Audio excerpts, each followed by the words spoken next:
अंबरनाथ पालिकेनं अनधिकृत टपऱ्यांवर कारवाई सुरू केली आहे। या अंतर्गत आज अंबरनाथ पूर्वेच्या स्टेशन परिसरातील संपूर्ण रस्त्यावर अनेक अनधिकृत टपऱ्या हटवण्यात आल्या। तसेच यावेळी अंबरनाथ पालिकेतर्फे एकूण 13 ते 14 टपऱ्यांवर कारवाई करण्यात आली आहे। अंबरनाथ स्टेशन परिसरात अनेक खाद्यपदार्थांचे स्टॉल टाकण्यात आले आहे। तसेच रस्त्याच्या दोन्ही बाजूने मोठ्या प्रमाणात अनधिकृत टपऱ्या आणि शेड्स टाकून दुकानं सुरू करण्यात आली होती। या सर्वांवर आज अंबरनाथ नगरपालिकेच्या अतिक्रमण विरोधी पथकाने कारवाई केली। यामध्ये जवळपास 15 ते 20 शेड्स अनधिकृत टपऱ्या तोडण्यात आल्या। त्यामुळे या रस्त्याने मोकळा श्वास घेतलाय।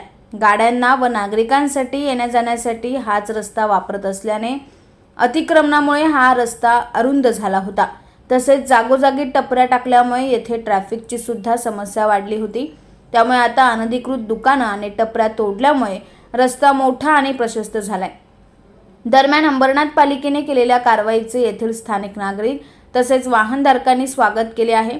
या कारवाईमुळे रस्त्यावरील रहदारी कमी होण्यास मदत होईल अशी भावना येथील नागरिकांनी व्यक्त केली। मात्र असे असले तरी या टपऱ्या पुन्हा बसवल्या जातात, त्यामुळे अशा टपऱ्या उभ्या राहणार नाहीत याची काळजी नगरपालिकेने घेणं गरजेचं असल्याची भावना नागरिकांकडून व्यक्त करण्यात येत आहे।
ब्युरो रिपोर्ट, न्याय दरबार, अंबरनाथ।